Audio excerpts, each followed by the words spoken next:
In today's video, I am going to teach you how to accept payment with Melio. To begin, sign in to your Melio account.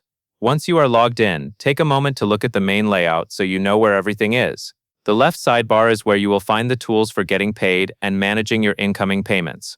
Next, go to the left sidebar and click Get Paid. This section is designed for requesting money from customers, sending invoices, and tracking the status of payments as they come in. Using Get Paid helps you keep everything in one place, which is especially useful if you send multiple payment requests during the week. After you are in Get Paid, find and click the Payments tab.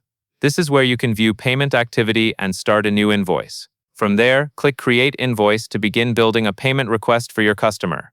Now you will enter your customer's details. Type in the customer's name, and then enter the customer's email address in the email field. Make sure the email address is accurate because Melio will send the payment link directly to that inbox. If the address is incorrect, the customer will not receive the request, and payment may be delayed. Next, enter the amount you are requesting. Double-check the number before moving on, especially if you are invoicing for a large order or a time-based service. Then set the due date. The due date tells your customer when payment is expected, and it can also help you track what is overdue versus what is still on time. Choose a date that matches your standard terms and gives the customer a clear deadline. When everything looks correct, click Send Request. As soon as you send it, your customer will receive a link they can use to pay you.